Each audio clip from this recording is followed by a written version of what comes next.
দুই বলে ৬ রানের সমীকরণ। গেল ম্যাচের মতো এদিনও মাহমুদুল্লাহর সামনে সুযোগ নায়ক হওয়ার, কিন্তু এবার আর হলো না। দক্ষিণ আফ্রিকার বিপক্ষে ঐতিহাসিক জয়ের খুব কাছে গিয়েও বাংলাদেশকে ফিরতে হলো খালি হাতে। টি-20 ফরম্যাটে প্রোটিয়াদের বিপক্ষে জয়টা থেকে গেল অধরাই। নাসাউয়ের অস্থায়ী স্টেডিয়ামটা হয়ে থাকতে পারল না টাইগার ক্রিকেট ইতিহাসের অংশ।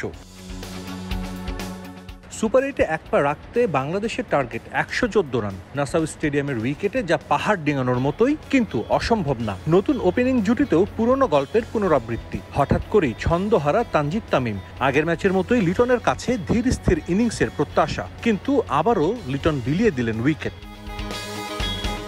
নিজের সেরা সময় পেছনে ফেলে আসা সাকিবও পারলেন না দলের প্রয়োজনে উইকেটে দাঁড়াতে। অহেতুক শটে তিনি ফিরে গেলে চাপে বাংলাদেশ। ৩৭ রানে নেই ৩ উইকেট। অধিনায়ক শান্তর ৬০ স্ট্রাইক রেটে ১৪ রানের ইনিংস থামার পর আবারও দৃশ্যপটে তাওহিদ ও মাহমুদুল্লাহ। গেল ম্যাচে কোটি টাইগার ভক্তের হৃদয় জিতে নেয়া তাওহিদ দলকে নিতে থাকেন জয়ের পথে। সঙ্গ দেন মাহমুদুল্লাহ। পঞ্চম উইকেটে ৯৪ রান পায় বাংলাদেশ। মাঝে আম্পায়ারের ভুল সিদ্ধান্তের জন্য ৪ রান হাত ছাড়া হয় টাইগারদের। শেষ পর্যন্ত ওটাই আক্ষেপ হয়ে থাকে। হাতে ৬ উইকেট নিয়েও শেষ ৩ ওভারে ২০ রান নিতে পারেনি বাংলাদেশ।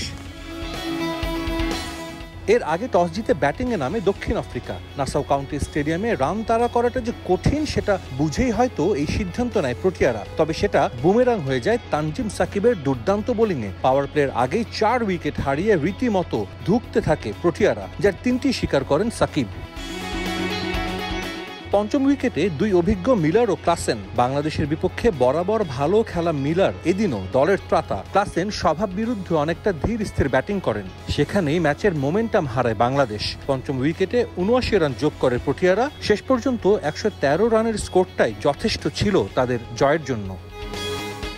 আরও একটা শেষ ওভারের রোমাঞ্চ, তবে এবার আর জিততে পারল না বাংলাদেশ। অনেকেই বলছে টাইগারদের এই হারের কারণ আম্পায়ারের একটা ভুল সিদ্ধান্ত।